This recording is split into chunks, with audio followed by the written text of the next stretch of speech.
الحمد للہ رب العالمین والصلاة والسلام على سید المرسلین اما بعد فاعوذ باللہ من الشیطان الرجیم بسم اللہ الرحمن الرحیم۔ برادران اسلام السلام علیکم ورحمۃ اللہ وبرکاتہ۔ ناظرین، آج ہم نبی پاک صلی اللہ تعالیٰ علیہ وسلم کی زندگی کے مختصر حالات آپ کے سامنے رکھیں گے، جس میں آپ نبی کریم کی شفقت کا بیان ہم پیش کریں گے۔ ناظرین، اس سے پہلے کہ ہم حضور پاک نبی کریم صلی اللہ تعالیٰ علیہ وسلم کے بیان اور حالات زندگی پیش کریں، اس سے پہلے درود پاک پڑھ لیتے ہیں۔ اللہم صلی علی سیدنا مولانا محمد مبارک وسلم، صلاۃ و سلام علیک یا رسول اللہ صلی اللہ تعالیٰ علیہ وسلم۔ مسلمانوں کے چوتھے خلیفہ حضرت علی المرتضیٰ شیر خدا رضی اللہ تعالیٰ عنہ سے روایت ہے، نبی پاک صلی اللہ تعالیٰ علیہ وسلم نے ارشاد فرمایا کہ تمہارا مجھ پہ درود پاک پڑھنا تمہاری دعاؤں کا محافظ اور رب تعالیٰ کی رضا کا باعث ہے اور تمہارے اعمال کی پاکیزگی ہے، تو لہٰذا درود پاک ہر وقت پڑھا کریں۔ برادران اسلام، ام المومنین حضرت عائشہ صدیقہ رضی اللہ تعالیٰ عنہ سے روایت ہے کہ ایک بار نبی پاک صلی اللہ تعالیٰ علیہ وسلم نے کسی عرابہ کے پاس وسق یعنی 6 من 30 سیر کھجور کے بدلے ایک اونٹ خریدا۔ کھجور دینے کے لیے جب آپ صلی اللہ تعالیٰ علیہ وسلم گھر تشریف لائے اور کھجور کی تلاش کی تو نہ ملی، آپ صلی اللہ تعالیٰ علیہ وسلم نے اس عرابی کے پاس واپس آ گئے اور ارشاد فرمایا، عبداللہ یعنی اللہ کے بندے، میں نے تجھ سے ایک وسق کھجور کے بدلے اونٹ خریدا۔ گھر میں کھجور موجود تو تھی، مگر تلاش کے باوجود ہمیں کھجور نہ مل سکی۔ یہ سنتے ہی وہ عربی زور زور سے چلانے لگا کہ آپ نے مجھے دھوکہ دیا، ہائے دھوکہ، ہائے دھوکہ۔ سمع رسالت کے پروانے صحابہ کرام علیہم رضوان نے جب یہ ماجرا دیکھا تو عربی کو مارنے کے لیے دوڑے اور اس سے کہیں کہ معاذ اللہ، تو حضور کو دھوکہ دار باز کہہ رہا ہے۔ تو رسول اللہ صلی اللہ تعالیٰ علیہ وسلم نے ارشاد فرمایا، اسے چھوڑ دو کیونکہ حقدار کو گفتگو کرنے کا حق حاصل ہے۔ نبی کریم صلی اللہ تعالیٰ علیہ وسلم نے 2 سے 3 مرتبہ اسی طرح سمجھایا، لیکن جب وہ نہ مانا تو آپ صلی اللہ تعالیٰ علیہ وسلم نے ایک صحابی کو حکم دیا کہ خولہ بنت حکیم کے پاس جا کر ان سے کہو کہ اگر آپ کے پاس کھجور کا ایک وسق ہے تو ہمیں دے دیں، انشاءاللہ ہم واپس کر دیں گے۔ تو وہ صحابی حضرت خولہ بنت حکیم رضی اللہ تعالیٰ عنہ کے پاس گئے اور ان سے کہا کہ رسول اللہ صلی اللہ تعالیٰ علیہ وسلم نے ارشاد فرمایا ہے کہ اگر آپ کے پاس ایک وسق کھجور ہے تو دے دیں، انشاءاللہ ہم آپ کو واپس دے دیں گے۔ انہوں نے کہا کہ میرے پاس کھجور موجود ہے، آپ لینے کے لیے کسی کو بھیج دیجیے۔ سرکار دو عالم صلی اللہ تعالیٰ علیہ وسلم نے ارشاد فرمایا کہ اس عربی کو لے کے جاؤ اور جتنا اس کا حق بنتا ہے اتنا کھجور اسے دے دو۔ وہ عربی جب کھجور لے کر واپس آیا تو نبی پاک صلی اللہ تعالیٰ علیہ وسلم اپنے صحابہ کرام علیہم رضوان کے درمیان جلوگر تھے۔ اس نے عرض کی، جزاک اللہ خیرن، یعنی اللہ پاک آپ کو جزائے خیر دے۔ آپ نے پورا حصہ بڑے عمدہ طریقے سے ادا فرما دیا ہے۔ نبی پاک صلی اللہ تعالیٰ علیہ وسلم نے ارشاد فرمایا، لوگوں میں سے بہترین وہ ہے جو عمدہ طریقے سے پورا حصہ ادا کر دے۔ برادران اسلام، اللہ پاک نے اپنے پیارے نبی صلی اللہ تعالیٰ علیہ وسلم کے ذات پاک میں تمام اخلاقی اچھائیاں اور خوبیاں جمع فرما دی ہے۔ آپ کے اخلاق میں ایک خلق عفو در گزر بھی ہے۔ آپ صلی اللہ تعالیٰ علیہ وسلم نے اپنی ذات کے لیے کبھی بھی کسی سے بدلہ ہی نہیں لیا۔ بالفرض اگر کوئی آپ کے ساتھ برے سلوک سے پیش آتا تو آپ اس پر غصہ کرنے یا سختی سے پیش آنے کے بجائے شفقت اور مہربانی والا سلوک ہی فرماتے تھے۔ جیسا کہ بیان کردہ اس خوبصورت واقعے سے اس کا بخوبی اندازہ ہوتا ہے کہ سب کے سامنے سودہ انکار کرنے کا الزام لگانے والے کو بھی آپ صلی اللہ تعالیٰ علیہ وسلم نے قدرت و طاقت رکھنے کے باوجود بھی معاف فرما دیا۔ حضرات، ہمیں بھی اسی بہترین عادت کو اپنانا چاہیے اور خرید و فروخت کرتے وقت اگر گراہک دکاندار کو یا دکاندار گراہک کو کوئی تکلیف دہ بات کر دے تو فوراً غصہ کرنے، بد کلامی کرنے اور الزام تراشی کرنے کے بجائے نبی پاک صلی اللہ تعالیٰ علیہ وسلم کے سیرت طیبہ پر عمل کرتے ہوئے صبر اور نرمی، بردباری اور عفو درگزر اور مظاہرہ کرنا چاہیے، کیونکہ غصے کو پینا اور لوگوں سے درگزر کرنا ایسا بہترین عمل ہے کہ جس کے سبب ہمارا شمار اللہ کے پاک کے پسندیدہ بندوں میں ہوتا ہے، کیونکہ رب ارشاد فرماتا ہے وَالْقَاظِمِينَ الْغَيْظَ وَالْعَافِينَ عَنِ النَّاسِ وَاللَّهُ يُحِبُّ الْمُحْسِنِينَ، اور غصہ پینے والے اور لوگوں سے درگزر کرنے والے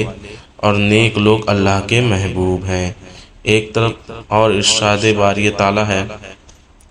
وَلْيَعْفُوا وَلْيَصْفَحُوا أَلَا تُحِبُّونَ أَن يَغْفِرَ اللَّهُ لَكُمْ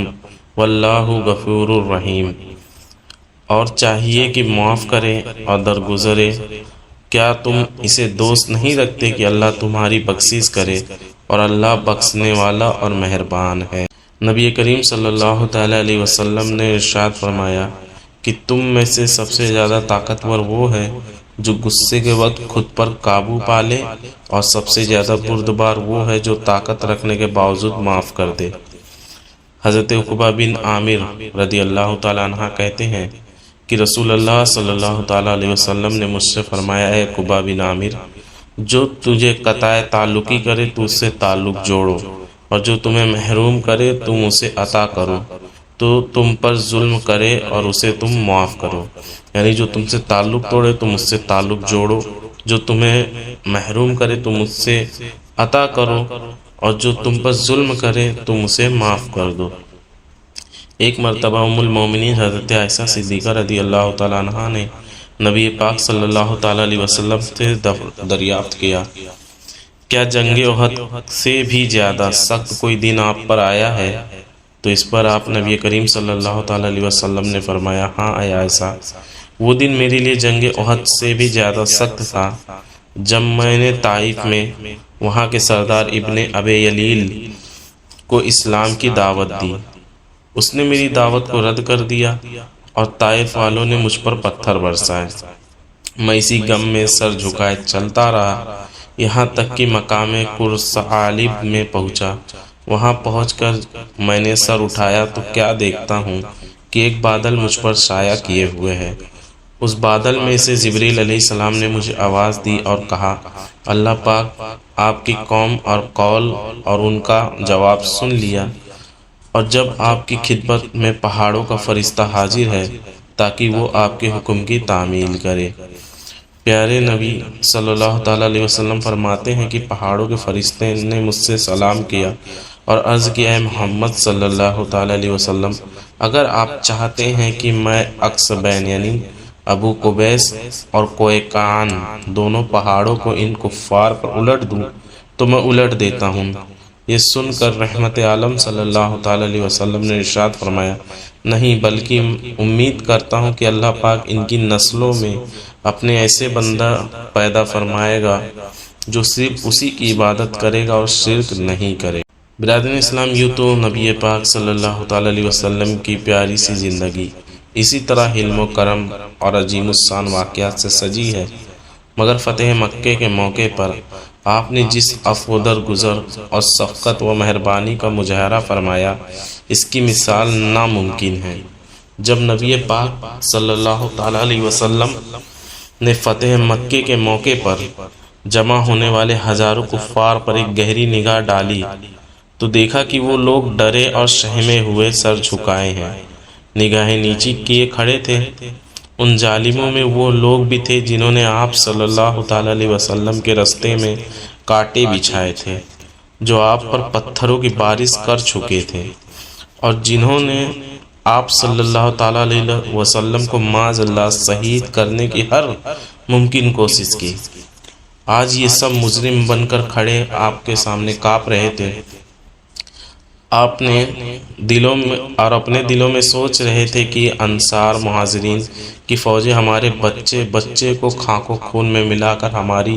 نسلوں کو ختم کر ڈالے گی۔ لیکن اسی مایوسی اور نام امیدی کی خطرناک فضا میں ایک دم شہنشاہ رسالت صلی اللہ تعالی علیہ وسلم کی نگاہ رحمت ان لوگوں کی طرف متوجہ ہوئی، اور آپ نے ان مجرموں سے پوچھا کہ بولو، تم کو معلوم ہے کہ آج میں تمہارے ساتھ کیا معاملہ کرنے والا ہوں؟ اس سوال پر مجرم کانپ اٹھے اور زبین رحمت دیکھ کر امید بھرے لہجے میں عرض کی، آخن کریم وابن آخن کریم، آپ کرم کرنے والے بھائی اور کرم کرنے والے باپ کے بیٹے ہیں۔ سب کی نظریں آپ کی رخ پرنور پر جمی ہوئی تھی اور سب کے کان شہنشاہ نبوت صلی اللہ تعالی علیہ وسلم کا فیصلہ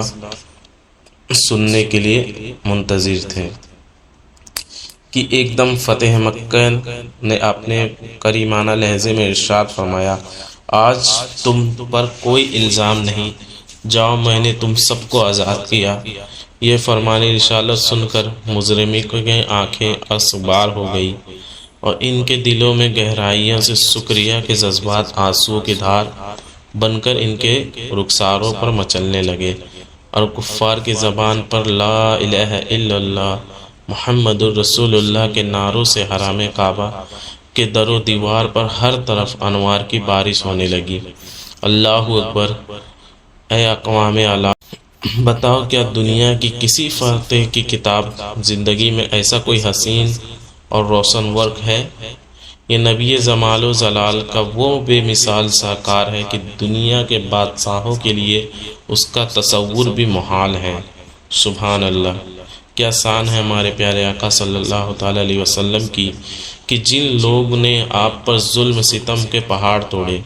تبلیغ دین کے وقت طرح طرح سے ستایا، حتیٰ کہ آبائی وطن چھوڑنے پر مجبور کر دیا، اسی پر بس نہیں کیا بلکہ ہجرت کے بعد بھی آپ کو ایک دن بھی چین سے رہنے نہیں دیا، لیکن فتح مکے کے دن جب رسول اللہ صلی اللہ تعالی علیہ وسلم اور آپ کے جانثار ان پر غالب آ گئے